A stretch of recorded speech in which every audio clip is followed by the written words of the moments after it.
உங்களுக்கு எவ்வளோ கிளாரிட்டி இருக்குன்னு பாருங்கள். இப்போது நான் ஏற்கனவே சொன்னேன் இல்லையா, இப்போ பாருங்கள் இந்த வால்யூம் ஸ்டடிங்கிற அந்த டூல் கீழே இருக்குது. இது வந்து வால்யூம்க்கு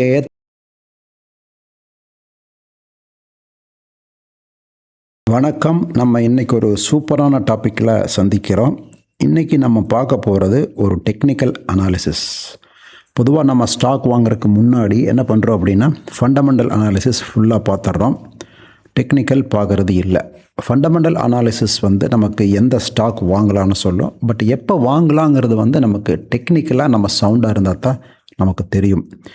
இந்த சார்ட் வந்து சன் டிவியுடைய சார்ட். நம்ம சன் டிவியுடைய சார்ட் ஏன் எடுத்திருக்கோம் அப்படின்னா, நமக்கு தெரிஞ்ச ஒரு நிறுவனம், தமிழ்நாட்டில் இருக்கக்கூடிய நிறுவனத்தை எடுத்து நம்ம அனலைஸ் பண்ண போகிறோம். இது மற்றபடி ஸ்டாக் ரெக்கமெண்டேஷன் அந்த மாதிரிலாம் கிடையாது. இது ஒரு கல்வி நோக்கத்திற்கான ஒரு அனாலிசிஸ் மட்டுமே.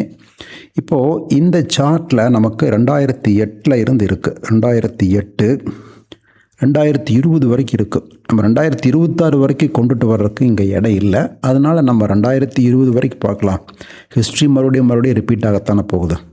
சரி, இப்போது இந்த சார்ட் பார்க்கும்போது நமக்கு ஒரு ஐடியா கிடைக்கிது. நீங்கள் எந்த ஒரு நிறுவனத்தினுடைய சார்ட் எடுத்து பார்த்தீங்க அப்படின்னா, ப்ரைஸ் மூமெண்ட் சார்ட்டுங்கிறது என்ன, இதனுடைய விலை ஹிஸ்ட்ரியில் எங்கே இறங்கியிருக்கு, எங்கே ஏறி இருக்குது, அதை வச்சுட்டு நம்ம என்ன காரணத்தினால விலை ஏறிச்சு, என்ன காரணத்தினால விலை இறங்குச்சுங்கிறத தெரிஞ்சால் மட்டுமே நம்ம வந்து ஸ்டாக் மார்க்கெட்டில் ஒரு சரியான இடத்துல இன்வெஸ்ட் பண்ண முடியும். வாரன் பஃபட் அவர்கள் சொல்கிறது, ஃபஸ்ட்டு வந்து நல்ல நிறுவனங்களை தேர்ந்தெடுத்தல். நல்ல நிறுவனம், குட் கம்பெனிஸ். அடுத்தது வந்து என்னென்னா, சூட்டபிளான ஒரு ப்ரைஸ். சூட்டபிளான ப்ரைஸுங்கிறத வந்து ஸ்டாக் மார்க்கெட்டில் நமக்கு குறைஞ்ச விலை, ஒரு ஸ்டாக் வந்து ரொம்ப ஒரு குறைவான விலையில் கிடைக்கும்போது அது வந்து நல்ல விலையாக நம்ம எடுத்துக்கிறோம். இந்த ரெண்டு இருந்தாவே நம்ம வந்து கிட்டத்தட்ட ஸ்டாக் மார்க்கெட்டில் வெற்றிகரமாக இருக்க முடியும். ஸோ இந்த ரவுண்டை தவிர்த்து பெரிய சீக்ரெட்டுங்கிறது இருக்க போகிறது இல்லை. ஏன்னா நம்ம ஒரு கம்பெனியில் பார்ட்னராக போகிறோம்னா, கம்பெனியை பற்றி நம்ம ஹிஸ்ட்ரி, கம்பெனியினுடைய பிஸ்னஸ் இதெல்லாம் தெரிஞ்சதுக்கப்புறம் நல்ல விலைக்கு வாங்குறதுக்கு நம்ம முயற்சி பண்ணுறோம். அப்படி இருக்கும்போது இந்த சார்ட் நமக்கு என்ன சொல்லுதுன்னு பாருங்கள். எந்த ஒரு கம்பெனி சார்ட் எடுத்து பார்த்தீங்க அப்படின்னா, தொடர்ந்து மேலே போயிட்டே இருக்காது, அதே மாதிரி தொடர்ந்து கீழே வந்துகிட்டே இருக்காது. கம்பெனி எவ்வளவு நல்லா பெர்ஃபார்ம் பண்ணாலுமே நீங்கள் எடுத்து பாருங்கள், நல்ல நல்ல company Google, apple, Microsoft, Amazon ஆகட்டும், அந்த மாதிரி எந்த கம்பெனி வேணால் எடுத்து பாருங்கள், சார்ட் ப்ரைஸுங்கிறது வந்து ஸ்மூத்தாக மேலே போயிட்டுருக்காது. மேலே கீழே மேலே கீழே மேலே கீழே போயிட்டு தான் இருக்கும். ஸோ அதை வச்சு நம்ம இப்போ இந்த சார்ட் பார்க்கலாம். இந்த சார்ட்டில் 2008 இதனுடைய ப்ரைஸ் பார்த்திங்க அப்படின்னா 133 ரூபா இருந்திருக்கு. இந்த இடத்துல 133 வந்து நவம்பர் 2008 133 ரூபா இருந்திருக்கு. அதுக்கப்புறம் மார்ச் 2010 இதனுடைய ப்ரைஸ் எங்கே போயிருக்குன்னா 550 ரூபாய்க்கு போயிருக்கு. அதாவது கிட்டத்தட்ட 1.5 வருஷத்தில் 133 ரூபா, 1,33,000 ரூபாய்க்கு வாங்கியிருந்தோம் அப்படின்னா 5,50,000 மாறி இருக்கும். சரி, நம்ம அதையை வந்து விற்காமல் வச்சுருக்கோம் அப்படின்னா மறுபடியும் என்னாச்சுன்னா, இந்த இடத்துல வந்து நமக்கு ஒரு கீழே வந்துருச்சு. இந்த இடத்துல ப்ரைஸ் பார்த்திங்கன்னா 225 ரூபாய்க்கு மறுபடியும் வந்துருச்சு. இது வந்து ஜூன் 2012. மறுபடியும் அங்கேருந்து மேலே போன ப்ரைஸ் இந்த ரேஞ்சில் ரொம்ப நாளாக இருக்குது. இது வந்து 475 ரூபா ரேஞ்சு. கிட்டத்தட்ட கொஞ்சம் இறங்குறது ஏறுறது அப்படியே இருந்துகிட்ருக்கு. மறுபடியும் 2015 ப்ரைஸ் கீழே நல்லாவே வந்திருக்கு.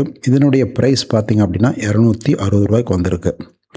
இங்கேருந்து ப்ரைஸ் ரொம்ப ஸ்பீடாக மேலே ஏறி 1097 ரூபாய்க்கு போயிருக்கு 2018.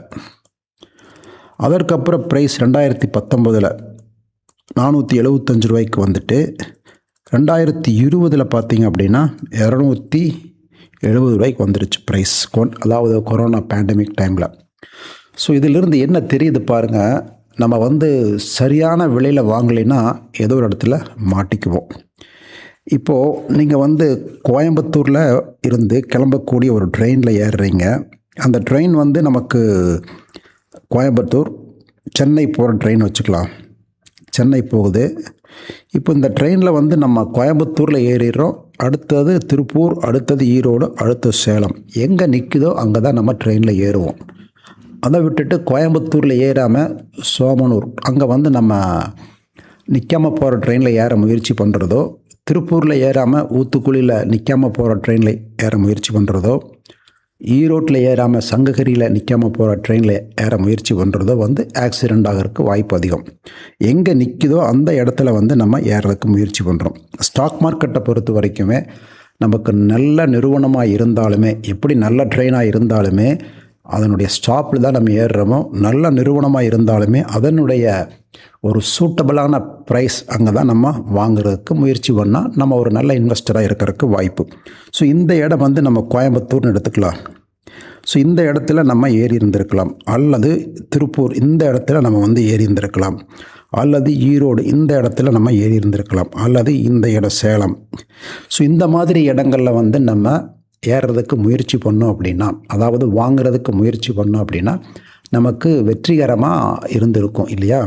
சரி, இது கேட்குறதுக்கு நல்லா இருக்குது. ஹிஸ்ட்ரி நடந்து முடிஞ்சதுக்கப்புறம் வந்து நம்ம இதை டிஸ்கஸ் பண்ணுறோம்.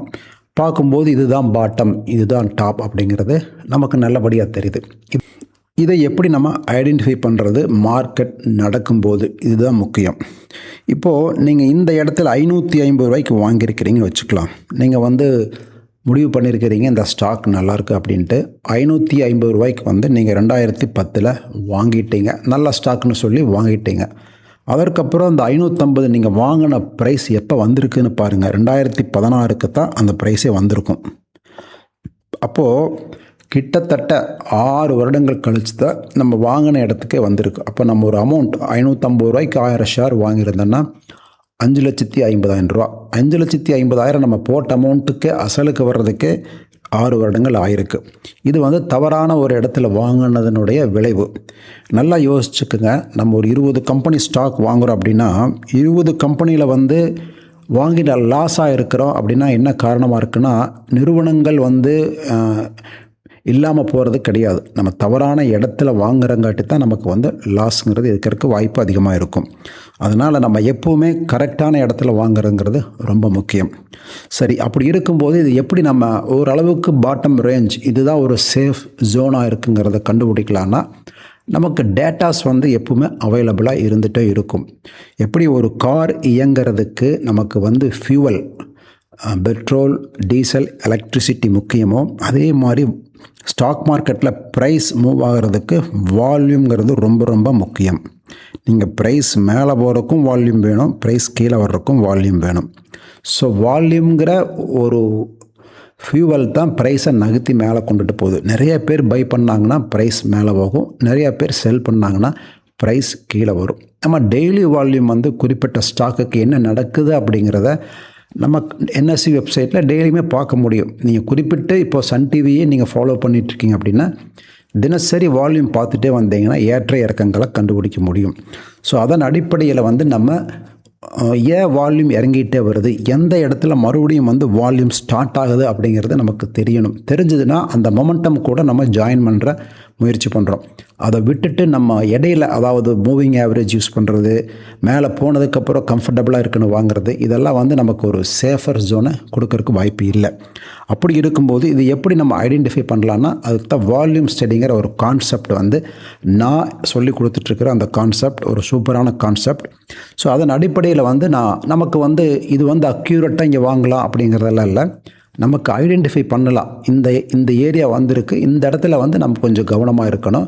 இதற்கூட 1-2 ஸ்ட்ராட்டஜி இல்லை டேட்டாஸ் எல்லாம் நம்ம கலெக்ட் பண்ணி இந்த இடத்துல மறுபடியும் மொமெண்டம் ஸ்டார்ட் ஆகிற வாய்ப்பு இருக்குங்கிற ஒரு ஐடியா வந்துருச்சுன்னா நம்ம வந்து அந்த இடங்களில் வந்து நம்ம டெசிஷன் எடுக்கிறதுக்கு ஈஸியாக இருக்கும். இப்போ பாருங்கள், அந்த வால்யூம் ஸ்டடிங்கிற கான்செப்டை உள்ளே கொண்டு வர்றேன். வந்ததுக்கப்புறம் உங்களுக்கு எவ்வளோ கிளாரிட்டி இருக்குன்னு பாருங்கள். இப்போது நான் ஏற்கனவே சொன்னேன் இல்லையா, இப்போ பாருங்கள், இந்த வால்யூம் ஸ்டடிங்கிற அந்த டூல் கீழே இருக்குது. இது வந்து வால்யூம்க்கு ஏற்ற மாதிரி மேலே ஏறி இறங்கிட்டே இருக்கும்.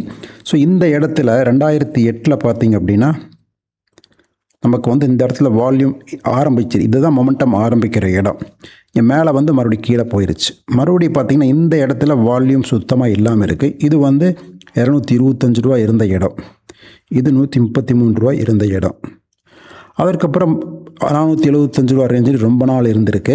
நம்ம இன்கேஸ் 225 ரூபாவில் வாங்கியிருந்தால் கூட நம்ம வாங்கின அமௌண்ட்டுக்கு மேலே தான் இருந்திருப்போம். அதற்கப்புறம் 260 இந்த இடத்துல வால்யூம் இல்லாமல் இருக்குது. மறுபடியும் இங்கே மொமெண்டம் ஸ்டார்ட் ஆனது இங்கே 1097 ரூபா வரைக்கும் மேலே போயிருக்கு. ஸோ இது மாதிரி இடங்களில் வந்து நம்ம என்ட்ரி ஆகிறதுக்கு முயற்சி பண்ணுறது தான் நமக்கு ஒரு நல்ல ஒரு ஸ்ட்ராட்டஜியாக இருக்கும். மறுபடியும் 475 ரூபா இங்கே வந்து இந்த இடத்துல 270 ரூபாய்க்கு வந்திருக்கு. பொதுவாக நான் என்ன பண்ணுவேன் அப்படின்னா, ஒரு நல்ல ஒரு பாட்டம் ரேஞ்ச் வருது, எனக்கு சூட்டபிளான ப்ரைஸ் இருக்குது, எனக்கு மற்ற டேட்டாஸ் எல்லாம் சூட்டபிளாக இருக்குன்னா ஒரு 50% வந்து அந்த இடத்துல ஃபஸ்ட்டு வாங்கிட்டு மறுபடியும் ஒரு 20% 30% கீழே போக வரைக்கும் நான் வெயிட் பண்ணி நான் வந்து மறுபடியும் குவான்டிட்டி ஆட் பண்ணுறதுக்கு முயற்சி பண்ணுவேன். பட் இந்த இடங்கள்லாம் நம்ம 50% வாங்கியிருந்தோம் அப்படின்னா மறுபடியும் 50% வாங்குறதுக்கு வாய்ப்பு இல்லை. ஏன்னா ஷார்ப்பாக ரேலி மேலே போயிடுச்சு. பட் இந்த இடத்துல வந்து நமக்கு இருக்குது வாய்ப்பு. 2019 50% வாங்கியிருந்தது அப்படின்னா 2020 50 கூட வாங்கியிருக்கலாம். ஸோ அந்த இடங்களில் வாங்கியிருந்தோம்னா ஒரு 475 270 நம்ம 370ங்கிறது ஒரு ஆவரேஜ் ப்ரைஸாக எனக்கு இருந்திருக்கும். அதுக்கப்புறம் மார்க்கெட் மேலே வந்துடுச்சு. இன்றைக்கி ப்ரைஸ் பார்த்திங்க அப்படின்னா 600 ரூபா ரேஞ்சில் இந்த ப்ரைஸ் ட்ரேட் ஆகிட்டுருக்கு. ஸோ இந்த 2020க்கு அப்புறம் நமக்கு இந்த வாய்ப்பு எப்போ கிடச்சிருக்குன்னா 2026 தான் இதனுடைய வாய்ப்பு ரீசெண்டாக இருந்தது. அதை நம்ம இன்னொரு தடவையில் பார்க்கலாம். ஸோ இதுதான் வந்து நமக்கு ஒரு ஸ்டடி, வால்யூம் ஸ்டடிங்கிறது வந்து நமக்கு தெரிஞ்சு எங்கே மொமெண்டம் ஸ்டார்ட் ஆக ஆரம்பிக்குதோ அந்த இடங்களில் நம்ம வாங்கிறதுக்கு முயற்சி பண்ணணும் ஃபஸ்ட். இரண்டாவது, ஒரு நிறுவனத்தினுடைய ஸ்டாக் கீழே வருது அப்படின்னா என்ன ரீசன், இந்த இடத்துக்கு ஏன் வந்தது அப்படிங்கிறது நமக்கு தெரியணும். 2020 வந்தது எல்லாத்துக்குமே தெரியும். ஆனால் இந்த இடத்துல ஏன் கீழே வந்ததுங்கிறத நம்ம குறிப்பிட்ட ஸ்டாக் வாட்ச் பண்ணுறோம் அப்படின்னா நம்ம அதை பற்றி தினசரி நியூஸ் தெரிஞ்சுக்கணும். நீங்கள் சன் டிவியுடைய நம்ம இந்த 2012 2015 2019 போய் அதனோட கம்பெனியினுடைய நியூஸோ இல்லை ஜியோ பாலிட்டிக்ஸ் படிச்சிங்கன்னா கரெக்டாக உங்களுக்கு அந்த நியூஸ் இருக்கும். இந்த காரணத்தினால தான் இது கீழே வந்திருக்கு அப்படின்ட்டு. அப்போ நெகட்டிவ் நியூஸ் கீழே இருந்தால் தான் கீழே வருது அப்படிங்கிறது நமக்கு தெரிஞ்சால் அதை ஒரு நல்ல ஆப்பர்ச்சுனிட்டியாக பார்க்குற அளவுக்கு தெரியணும்னா நமக்கு கம்பெனி பற்றின டீட்டெயில் நல்லா தெரியணும். நம்ம ஒரு நெகட்டிவ் நியூஸ் வர்றங்காட்டி கம்பெனி இருக்காதுங்கிற மாதிரி முடிவு பண்ணிவிட்டு நம்ம விற்றுருவோம். அதுவே பாசிட்டிவ் நியூஸ் இருக்கும்போது மார்க்கெட்டில் ப்ரைஸ் மேலே இருக்கும்போது நம்ம கண்ணை மூடிட்டு வாங்குகிறோம். ஸோ ஆப்பர்ச்சுனிட்டிங்கிறது ஒரு நெகட்டிவ் நியூஸ், ஒரு ஜியோ பாலிட்டிக்ஸ் ஈவெண்ட் ஏதோ ஒரு சமயத்தில் தான் நமக்கு கிடைக்கும். அந்த இடங்களில் வாங்கினோம்னா நமக்கு வந்து கிளாரிட்டிங்கிறது ரொம்ப ரொம்ப முக்கியம். கம்பெனி பற்றின ஒரு கிளாரிட்டி இருக்கணும். ஸோ கிளாரிட்டி இருந்தால் தான் நம்ம தைரியமாக வாங்கிறதுக்கு முயற்சி பண்ணுவோம்.